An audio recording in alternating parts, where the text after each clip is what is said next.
Hello, welcome to Mending Threads.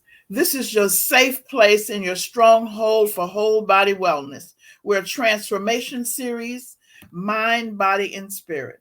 And today we really have a talk about something that we hear a lot in the news, and it's very prevalent in our lives, whether we turn it on TV, whether we walk down the street. We do want to talk today about culture, history, and abuse, and the impact that it has on our life, the life impact.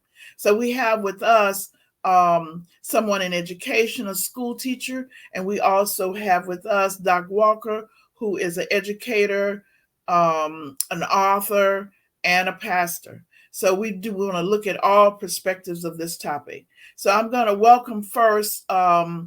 Oswald Walker. How you, Hello, how are you? I I'm know you fine. don't want me to call you Doc, but you are. I'm So fine. How you doing, Dr. Lewis? just great, just great, just great. So I just want to talk about this topic, and then we also have another person with us today. Is we have Miss Simmons. Miss Simmons is an educator in the school district here in Texas, and she has quite a bit of experience both as a counselor and being trained as a counselor, and I think many years in education. So we want to bring on Miss Simmons. Hello, Dr. Lewis. Hello, Miss Dr. Dallas Simmons, yes, ma'am. How are you? Doing great. How are you guys doing? So we have a good team to really open up the topic today, and I do want to say to open the topic of a bit of culture and history. First, we want to look at what is the difference between culture and history. What is culture and history? We could just get some general ways of looking at from the two of you. Well, Dr. Maulana Karinga, he describes culture um, as a people's foreign policy. You know, the way the world sees a group of people. That is your culture. But it can be made up of so many different things, right? It's the way we talk, the way we eat. It's those traditions that are critically important to us. It's all of those things in one. It's the music. And um, and it's not something that's static. You know, a lot of people say, well, that's black culture, or that's, Afro Latina culture, or what have you.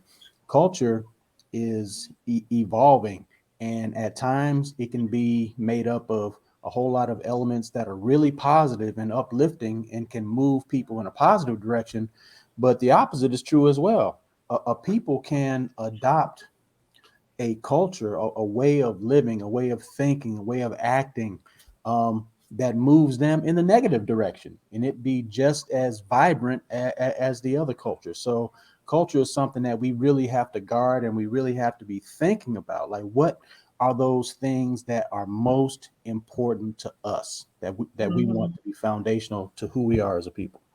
So I was reading something the other day, and I want to really first look at the whole idea of depression, how we feel about it, and how culture relates to that.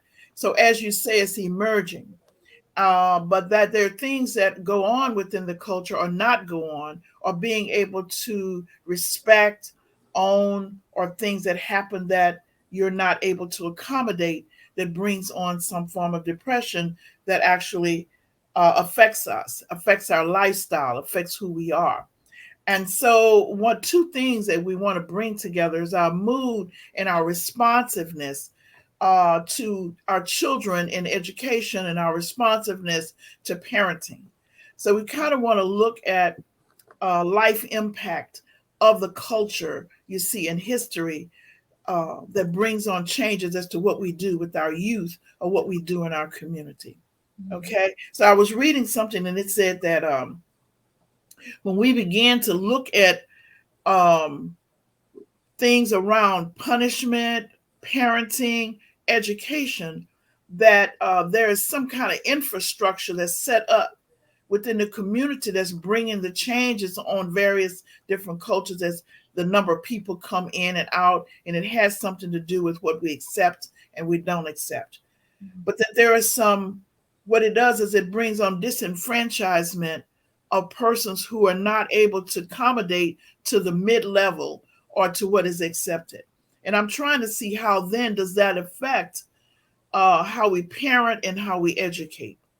If there's a big difference within the infrastructure for people who are maybe not accepting of the mainstream or not having the mainstream background. Mhm.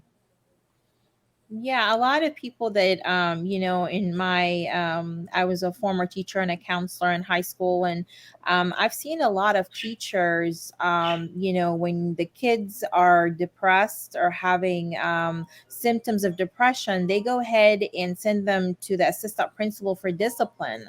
And that's not the way to go when you have a child that's sad or irritated, give up easily in their on their assignments. They sleep in class and they're thinking they're a behavioral issue, and it's not a behavioral issue. A lot of times, it's the child is actually having depressive symptoms.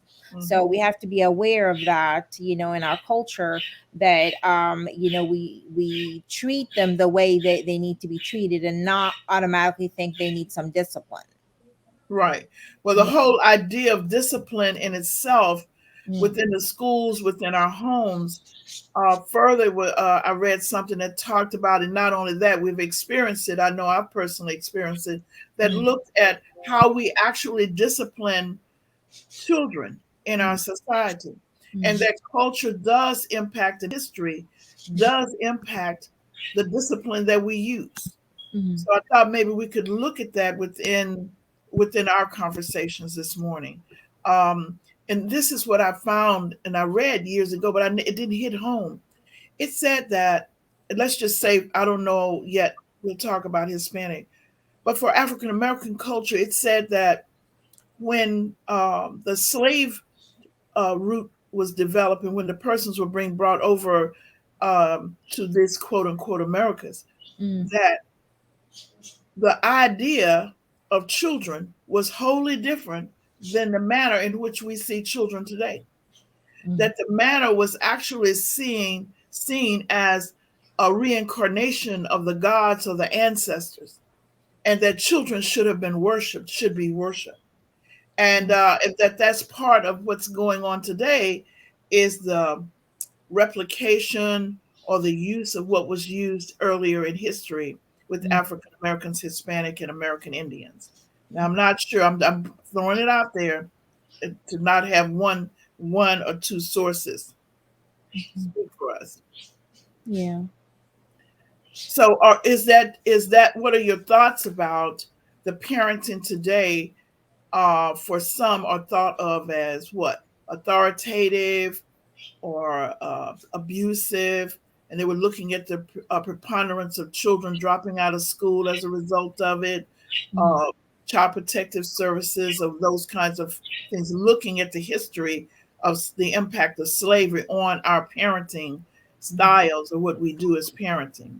I think that's the I'm sorry, Ms. Simmons, were you going to say something? No, Go ahead. no, go ahead. No, Dr. Alwaka, go Well, ahead. when you frame the question like that, the impact of enslavement on us, um, well, it definitely impacted parenting because a lot of parents took a protective parenting approach. So everything was about don't do this because if you do it, massa's going to beat you or massa's going to sell you down the river. And so a lot of the ways we were parented, oftentimes we were beaten to keep to help keep us alive, if that makes any sense, right?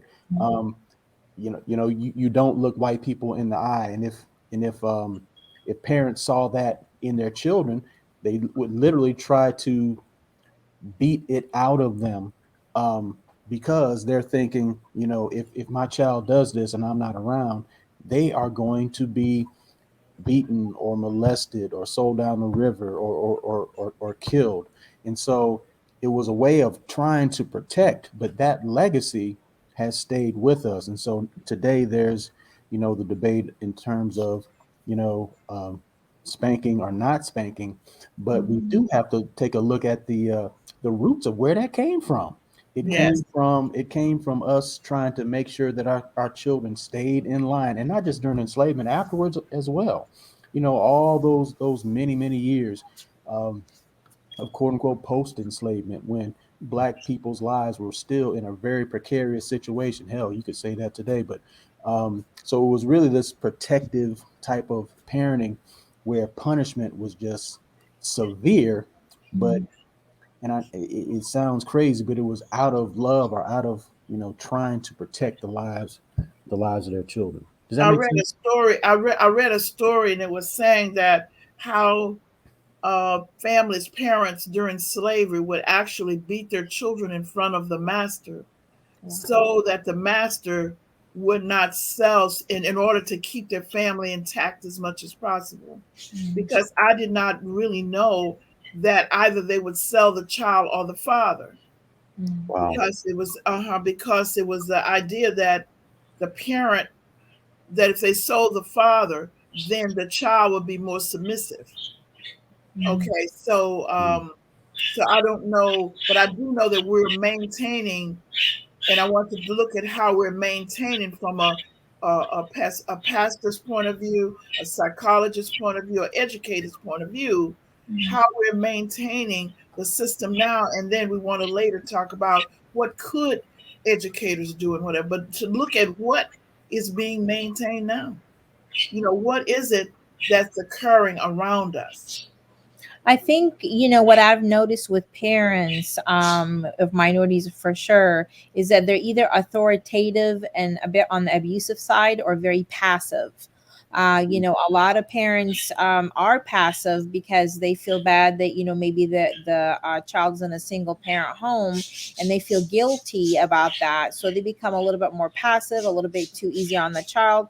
And then in another way, just like Dr. Walker had mentioned, and you, Dr. Lewis, that the authoritative and the abusive is there as well, from times of slavery. So yes, I see in both, different they're opposites. So I see different parents that way. So they looked at, yes, that's really good, that parenting, those parenting styles. But they also said that it was for African Americans. When I say they, the World Health Organization did some studies Mm-hmm. back in 2015, I think it was, or something, that's still impacting what we do in education today. But they were saying that the authoritative parenting was protective all the way, but it was a little bit of difference. Mm-hmm. That one refuses to allow empathy, caring, and love. Mm-hmm. Okay, but that the earlier parenting and current parenting of African Americans, Hispanic, and American Indians, even though there is a spanking or that kind of thing going on, there is the difference, major difference is affection, Mm-hmm. is the communication of love and affection during the punishment. Okay. So I'll share this. I can remember one time I was getting one, and you know how your parents would whip you and talk to you at the same time? Oh Mm-hmm. yeah, Oh, yes. I know personally. So, so one of the things that they were doing is they were sharing their love with you. They would tell you that this is hurting me more than it hurts you, far more than hurt. And I would think, like, how can No. this be hurting them? Hey, come on now. But now that I'm older, Mm-hmm. and as I look back, it was truly hurting them more than it was hurting me, because of the disappointments, because of the fears that something might happen, and that they would be out of control. They would not have the control over saving you, or going ahead. And they felt vulnerable, Yeah. you see? And so when you mention submissive, that's a real dangerous one too, Mm-hmm. because And that I even can have fallout with that in my family already. So you were getting ready to say, Miss Backwalker. um I was just thinking when Miss Simmons said that whole kind of submissive approach to parenting, I was thinking of some other ways, some other forms of parenting that we see, like Mm-hmm. we see, and I'm comparing. what we see today to what we did historically. And I would describe one form of parenting as individual parenting, or, and I don't just mean, one parent. I mean, like either the one parent that's in the house or both parents, but they do not allow anyone else to quote unquote parent their child. They do it. They don't want to hear anyone else.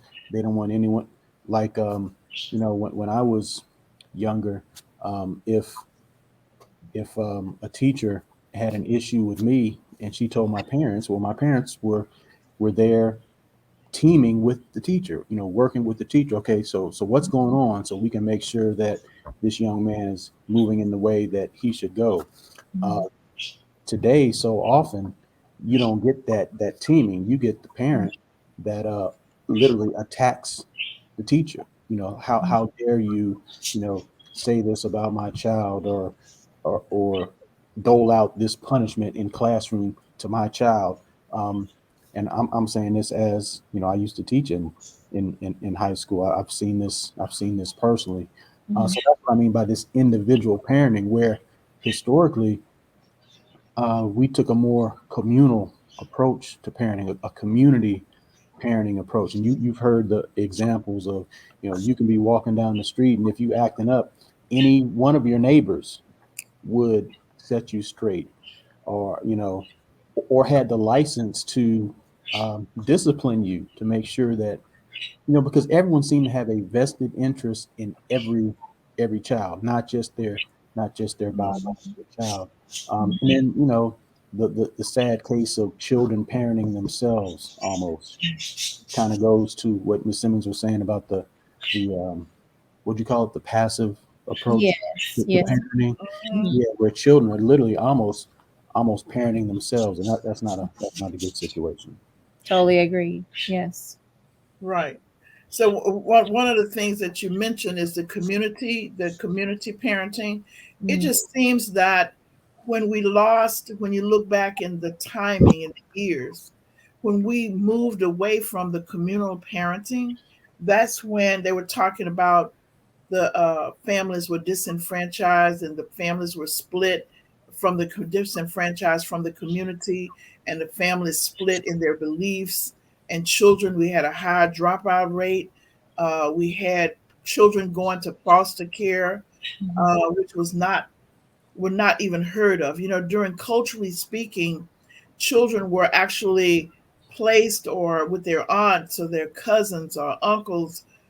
There are other patterns that were used that we no longer use. And so I can't remember, maybe you can remember, somebody was talking about cultural impacts of parenting. And they said when we became acculturated, the safety nets that we used were no longer honored. The safety nets for seniors and children were no longer the same. And we began to allow placement of our children outside of our extended family systems, Mhm. and how that related to dropout, incarceration, etc. So maybe we could talk a little bit about what what is that? What is it that we bought into? What is it that that impacts the abuse or the disenfranchisement from the family? What if we could get to the root of that, or something there, we would know. Then we could begin to know what to do.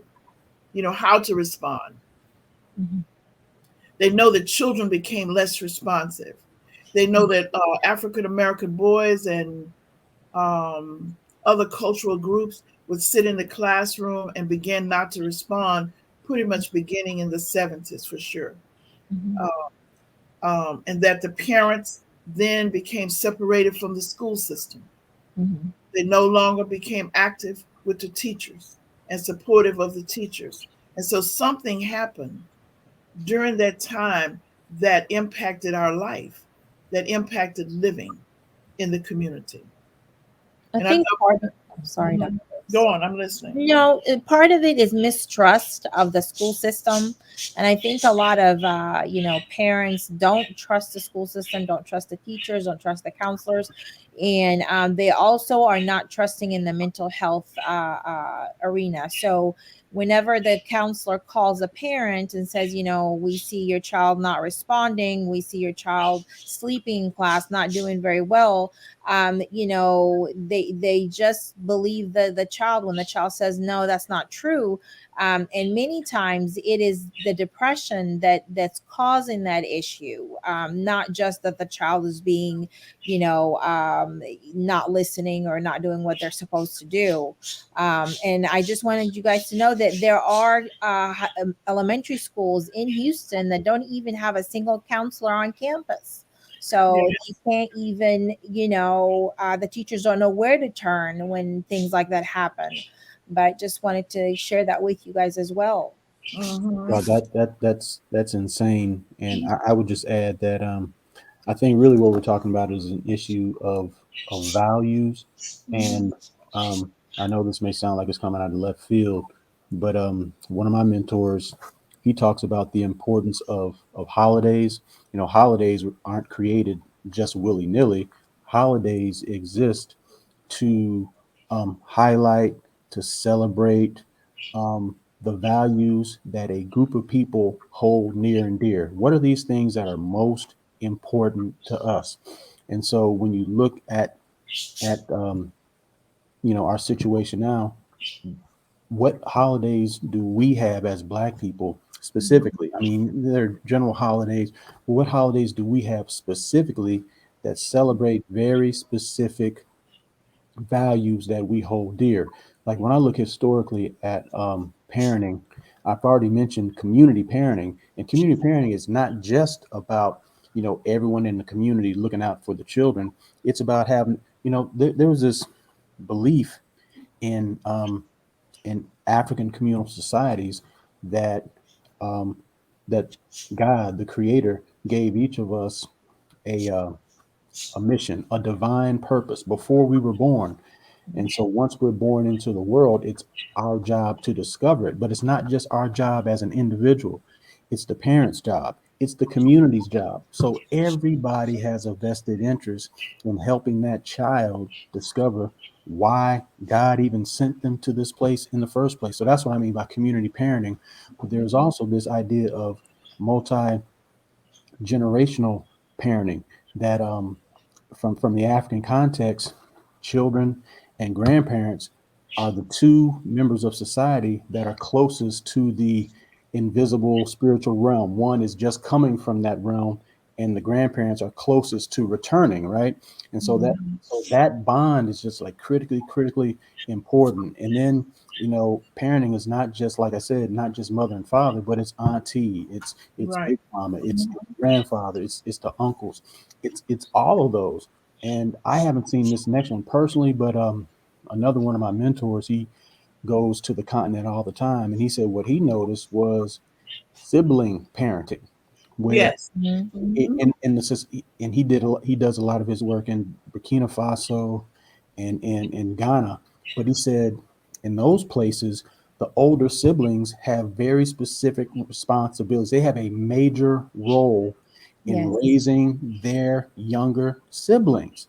And then there's this whole issue of spiritual parenting, making sure that children have a respect for and understanding of the divine system, a respect for and relationship to the ancestors. And I mean, I've been guilty of not doing a good enough job in that one because I'm a minister, and I'm thinking my children are getting it through osmosis, but you have to really be very, very intentional Right. about passing those things on. And so I know I've been real long-winded, but I'm saying if Hmm. those are things that are important to us, where are the holidays that celebrate those specific values? Because if they're not celebrated, Hmm. then they're not passed down, and then we don't live them, and then we wonder where they went. And I think probably, Doc Walker, is how to that is so important that we still hold some of that in our community. We just don't at this time know how to reinforce it. I mean, you see it where the young child is walking home, holding the younger sibling's hand, to get home from school. You see it, them making, preparing and breakfast for them when, because the mother or the father must leave early for work. And Hmm. so, I mean, you can see vestiges of the same belief. It is just that we're not rewarding and encouraging and recognizing and honoring those children and recognizing that as a strength in our community. And so sometimes you sit and you brainstorm things that are sad, that that breaks this apart. You hear in the community, like, not only don't let them see you sweat, but get people out of your business. Um, I wouldn't tell them or share your business to your Hmm. pastor. I Mhm. mean, there are things that are said that actually break the connection of neighbors helping each other. I Mhm. will call CPS on you, Mhm. not seeing how the connection is that you need to get together. So I think that as pastors, as educators, and whatever, it's important to identify those things because parents don't know, teachers don't know, and the oldest child really is not informed of the value that they hold within the Mhm. community. So I Yeah. thought maybe we could answer, so start begin to talk about that. Maybe is that a leader? Is that a training, or is that education, something that we need to do for our educators and for our pastors, and our psychologists as well, Mhm. to I look think at. Yes. Yeah, I think it's important to think about that and find out exactly where the disconnect happened. And I can definitely identify with what you said, Dr. Walker and Dr. Lewis. I'm from North Africa originally, and I'm the oldest, and I definitely took care of my siblings, the younger siblings, taking them to school sometimes, taking care of their breakfast, taking care of things. And there is a community, a sense of community raising the children in Africa that is not, like you said, it kind of broke down, in the US. So I definitely see that for sure. And the the the positive thing is we Mm. can reclaim it at any time. What you're talking about, your lived experiences, Miss Simmons, and what you're talking about, Dr. Lewis. You say you can see vestiges of it, Mhm. um, and I say that is a powerful thing. But values are not just passed down through holidays. Values are passed down through the daily interactions with parents. They're passed down through school curriculums. What is highlighted and what is ignored. Mhm. That's a real powerful message to children about what is valued in the society and what is not. And so when we don't see our story, when we don't see our history Yep. in the curriculum, Mhm. we then don't see our values and those things that are important to us. And you asked the question, well, how do we lose these things? Well, our Mhm. values aren't being lifted up, aren't being highlighted, aren't being celebrated. In fact, they're being discounted, ignored, and denigrated often. And through whatever spiritual home that you're a part of, church, temple, mosque, what have you, Mhm. all these places are opportunities to celebrate and instill those values. So you're saying, well, how do we get these back? Well, there's got to be a concerted effort in terms of organizations, communities, and institutions to re-socialize, to use a term that the father of Black liberation theology, Reverend Albert B. Clegg, used to use all the time, to re-socialize our children, but also our adults Mhm. into what's really important. Like, what kind of people do we want to be? What kind of young people do we want to develop? And what are the values that are going to get them there? Mhm. I think so. There's so we're going against the stream, Yeah. Dr. Walker, and it is just so hard. We have an effort of intergenerational parenting program in the community, Hmm. and I tell you, it is the most difficult thing because you're going against acculturation, the fibers of, I say, of acculturation. And then with the not having information, persons in the community, they're not seeing or accepting or recognizing the values.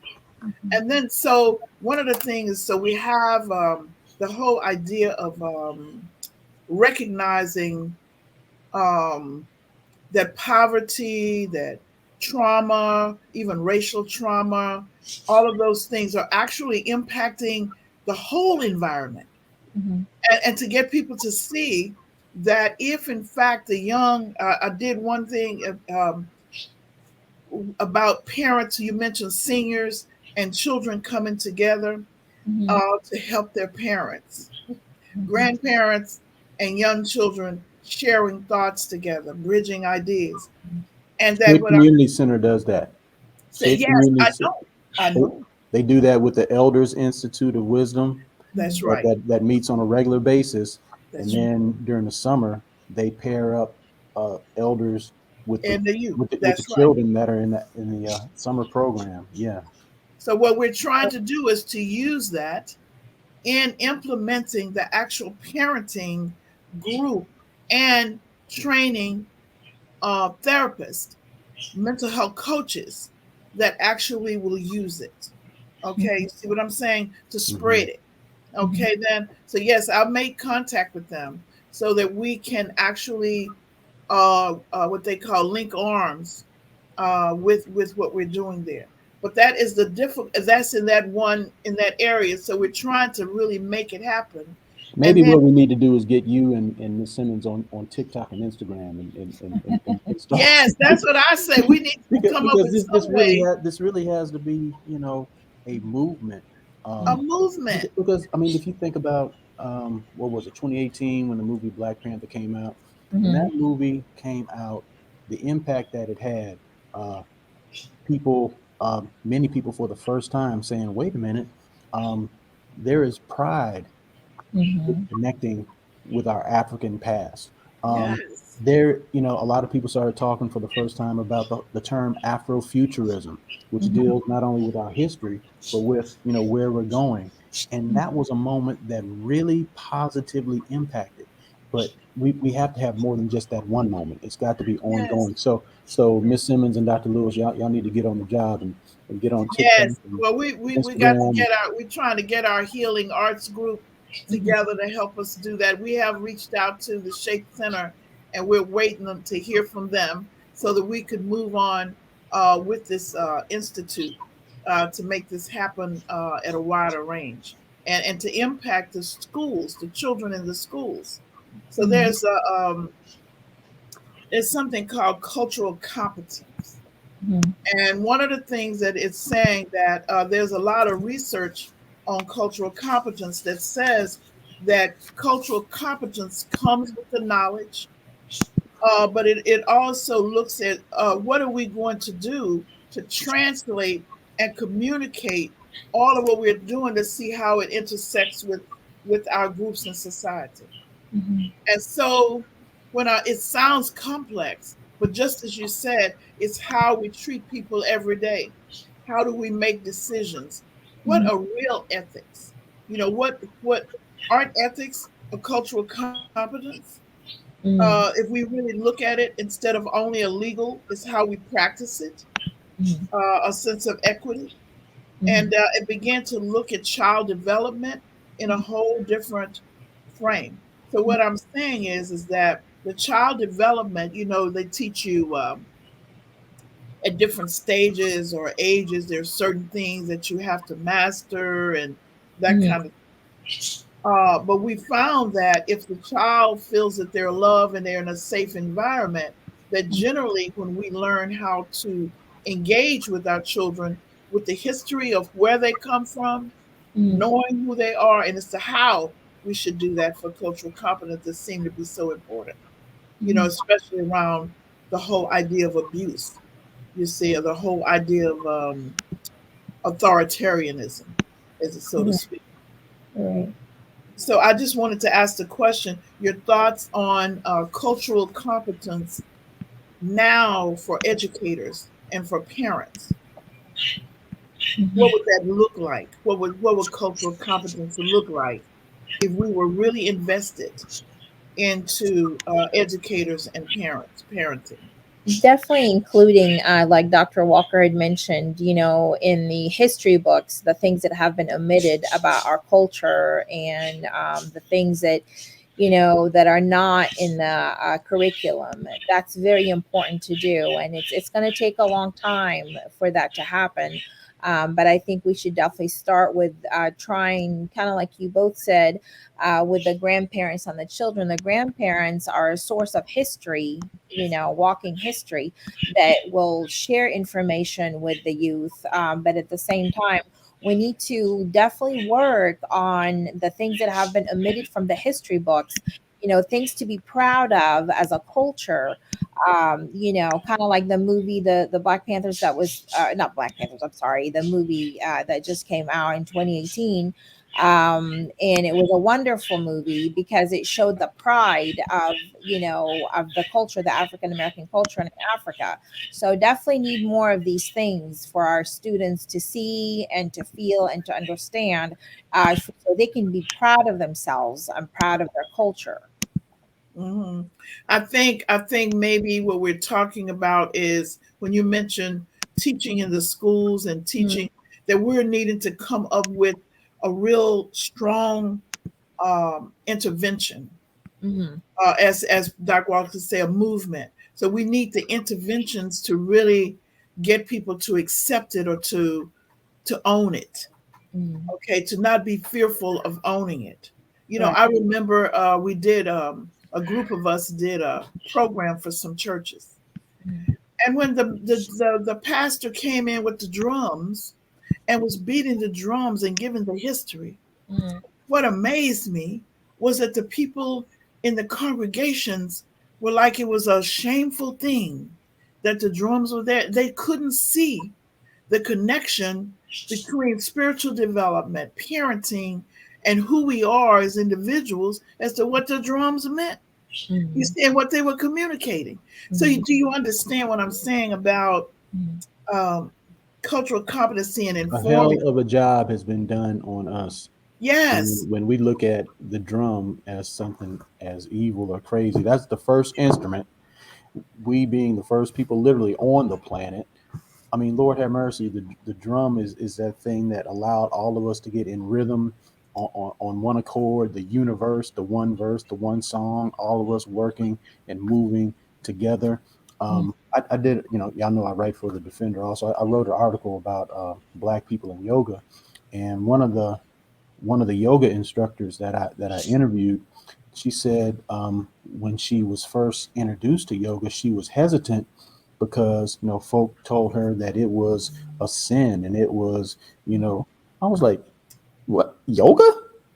yes, What are you yes, talking about?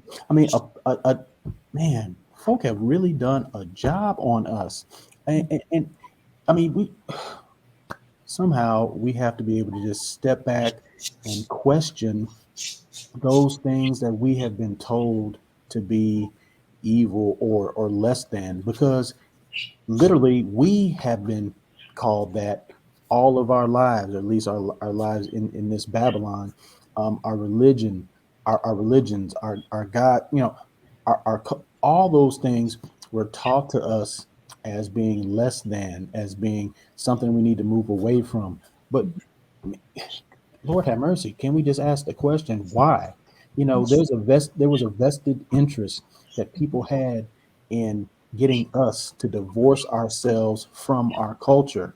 Because in Haiti, when Toussaint Louverture and Dessalines and all those sisters and brothers were thinking about what we need to do to end our enslavement, they danced to the drum. They called upon their God. They did all those things that fed their own souls and their own spirits, so that they had the courage to confront those who were enslaving their people. And they were successful in winning their freedom. The folk who are saying this is evil, this is bad, it's bad for them. It's bad yes. for It them was because sad. It was because sad. when we It was, recognize who we are, we're not just going to sit back and take the mistreatment anymore. We got to be better than this. My It's gosh. a form of control, I think. Yes. Yeah. hmm Exactly. hmm Exactly. We got to Yes. be better. But what you were saying, what does it look like? It looks like what Shape is doing trying to bring the elders and the young people together. It looks like what you two are doing right now, having this conversation, even raising the topic so that people start to think about it. It also looks like, I think, um, if you see millennials and Generation Z, Mhm. young Black people, they look at their they look at their jobs. I mean, um, statistically, there's this boom in Black women and men becoming entrepreneurs, but many of them do not look at entrepreneurship just as in the economic sense. They look at it in terms of serving community, in Mhm. terms of giving back to community, providing jobs and being able to invest in schools and women's shelters and what have you. And Mhm. so that's what it looks like. It looks like those things, but it has to also look like, tell your cat that your I cat know. I'm screen trying. time. Tell your cat has its own show. I know. He just got excited. He heard your voice, Oh my and Oh, he just every time a male voice he hears, he comes running. See, so but so we have to do a better job of celebrating wherever we see this happening, wherever we see the values that we think are going to make stronger parents, stronger children. We have got to like shout it from the mountaintops almost. goodness. yes, yes, yes, and that's it. So I must say this. So one of the things that they're talking about is shouting it from the mountaintops is bringing people together first of a like mind. Mhm. Okay. And then once you lock arms with the people of a like mind, you Mhm. have to then set in force, be it in your family, be it in the community. Then you set a pattern to things like remembering holidays, acknowledging and teaching about that.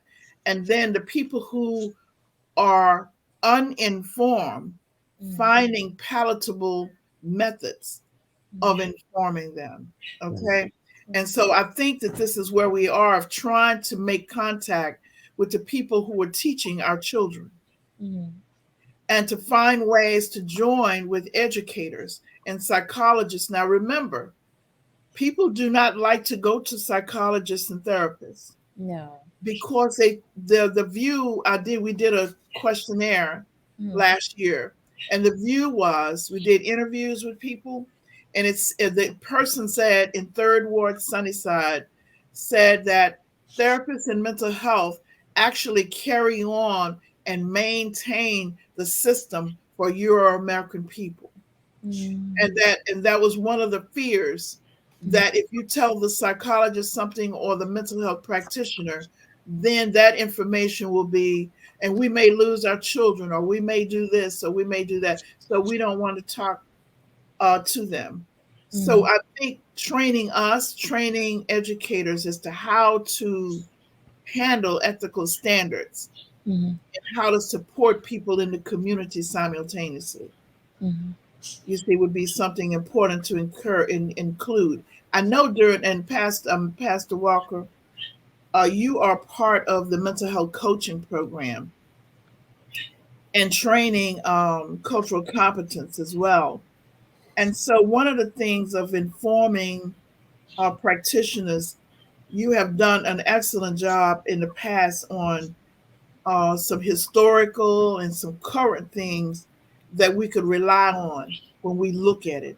And I was wondering if you just share any of the historical things that parents need to be aware of, or teachers at this time, or things that are going on now that impact the racial realities of the country that we need to know about as educators, or things. I know one was that they're removing materials from the teaching from the classroom.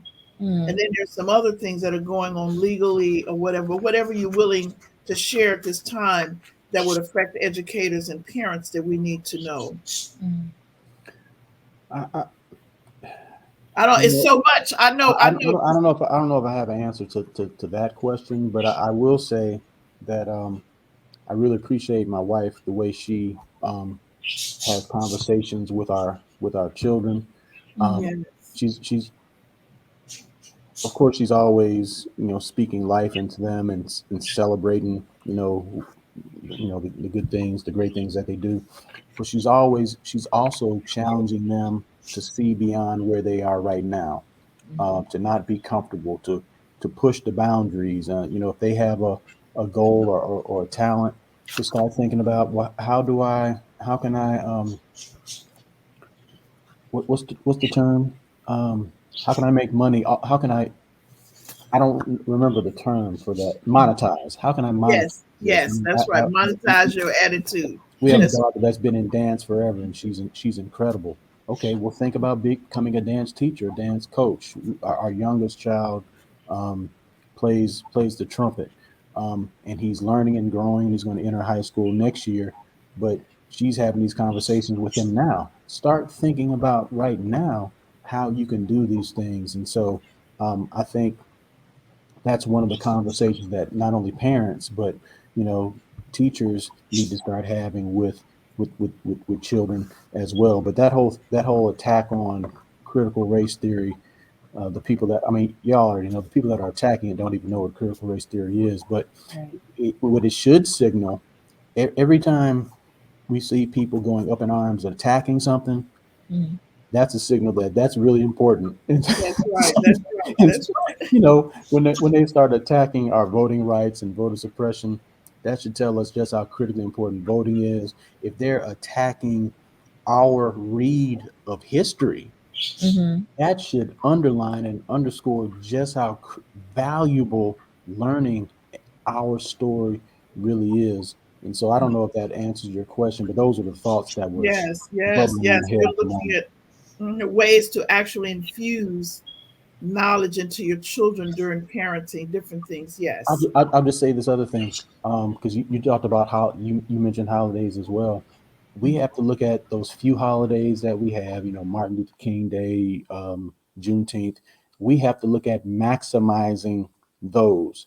Maximize, and what I mean by that is not just go to the MLK parade, Yes. but how do we make this a a moment when we are instilling the values that are important to us. Mhm. Um, Juneteenth, but also having the audacity to found our own holidays. Yes. Shape Community Center every August they have a Pan African Day. They said, well, we're not waiting on you know a dictate from the government to give us permission to do this. We're going to Mhm. do it ourselves. Mhm. The Shrine of the Black Madonna 6 years ago, when people were complaining about this black person being killed by the police, and this one, and this one, and this one, and folk feeling helpless. Well, Mhm. the manager of the cultural center, she came up with the idea of a buy black marketplace. We can protest with our dollars, and Yes. so that's become a tradition that has grown, Yes. and now you have other groups doing the same thing. We need more things like that that will Systemic, allow us to systematic. practice the values that we say are that that are important to us. Yes. Okay. So, thank you so much. And so, Miss Simmons, do you have a last word for educators? I just want to say this little quote by Frederick Douglass. We have to remember that it's easier to build strong children than to repair broken men. Ooh, So, Ooh, some, I love that. I love that. I love it. I love it. It's so much as what we're saying. So yes. I do want to thank both of you. And I know we've only broached the topic. I know that in the future we're going to be looking at it happening, and we're going to bring together those persons that are taking leadership in Mhm. the area so that we can join together and lock arms. I do want to say, in terms of relishing and parents coming together with their children, Mhm. we have on Monday evenings, this coming Monday, online, children sharing their gifts. Okay. And then they're able to get coaching from professionals. So you mentioned your son playing an instrument, and you mentioned what your daughter can do. So, Doc Walker, please have them join us online and encourage others. And I'll send you a link. We do want everybody to do that because they will be able to not only be in plays and everything, but we're linking them to the public and encouraging them to help other children. So we're helping them link what they know to other children and professionals to help them. Okay. And let me not get in trouble. If this broadcast is being shown somewhere live, Yes. today is April 5th, and it's my oldest son's birthday, Biko Malik Walker. So Oh, I'm Okay. So we should give him a shout out for happy absolutely. birthday. It's on Facebook Live. Yes, it is today. All right. And but I do want to thank you. I know this is a big topic, mhm, and I do know that we've broken down some of the elements, and we are going to follow up. We're going to use your suggestions, and mhm, I'm hoping that you'll participate and continue. We're going to link different organizations and groups together. mhm, Now that I'm at an age, I think we need to give back, and looking for people who want to give back. And instead of redeveloping or going over the same thing, we want to add on to what's already being done and mhm. make it stronger. Okay, so I'm Yeah. going to say renew beliefs, rebuild faith, and reconnect families and communities. For it is not the circumstance we meet, it is the manner in which we respond that determines health, happiness, and success. I will see you same time, God willing, same place, same station next week. And remember this show, please download the app on Culture Vision TV on your phone, and you'll be able to see all of the shows at 7 p.m. on Tuesday evenings, and then share the link with the other people. So that's our method for getting the word out because we all use telephones. And so please do that. This will be on YouTube and it also goes Facebook Live, but please download the app. Sign up for mental health coaching. We need you in our community. And if you have any questions, you can call me at 281 381 2276. I'm truly invested. I know that this is our next move for education, training, and bridging wellness with mental health. So I look forward to seeing you on next week. Thank you both for being here and sharing your knowledge, your gifts, and your heart. Thank you.